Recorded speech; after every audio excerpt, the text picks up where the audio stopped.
স্ত্রীকে স্পষ্ট করার অপরাধের শাস্তি মৃত্যু। সম্রাটের নতুন রূপ দেখে ভয়ে কেঁপে উঠল ঝিনুক। কমলা নিবাস ধারাবাহিকে খুব সম্প্রতি ঝিনুকের বিয়ে দেখানো হয়েছে। বিত্তশালী সম্রাটের সঙ্গে শ্রীনিবাস এবং কমলার ছোট মেয়ের বিয়ে হয়। যদিও এই বিয়েতে প্রথমে রাজি ছিলেন না ঝিনুকের বাবা মা, কারণ সম্রাট ভীষণ বড়লোক, যার ফলে কিছুটা হলেও ভয় পাচ্ছিলেন ঝিনুকের বাবা মা। যদিও পরে পরিবারের সকলের মন জয় করে নিতে সক্ষম হয় সম্রাট।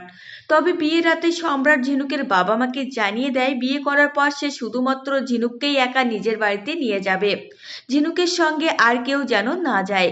প্রথমে রাজি না হলেও সম্রাটের কথায় পরে রাজি হয়ে যায় সকলে।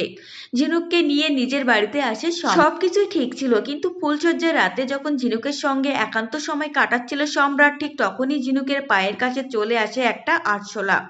আরশোলাকে দেখে চমকে ওঠে ঝিনুক, কিন্তু সম্রাট যা করে তা একেবারে অপ্রত্যাশিত। ঝিনুককে স্পষ্ট করার অপরাধে আরশোলাকে ধরে দুধে ডুবিয়ে জ্যান্ত খেয়ে নেয় সম্রাট। সম্রাটের এই রূপ দেখে নিজেকে ঠিক রাখতে পারে না ঝিনুক, তার গা গুলিয়ে ওঠে। তাহলে কি এবার প্রকাশ্যে আসবে সম্রাটের সাইকো রূপ? অন্তত প্রমো তেমনটাই বলছে। তবে সম্রাটের এই রূপ দেখে ভীষণ বিরক্ত দর্শক মহলের অনেকেই।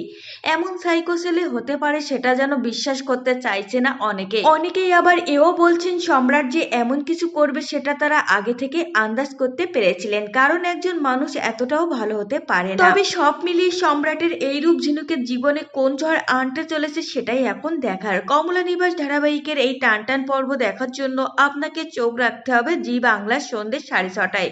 তো ফ্রেন্ডস, এই ছিল আজকের ভিডিও। আপনাদের যদি এই তথ্যগুলো ভালো লেগে থাকে অবশ্যই ভিডিওটিকে একটি লাইক করবেন আর চ্যানেলটিকে সাবস্ক্রাইব করে সঙ্গে থাকবেন।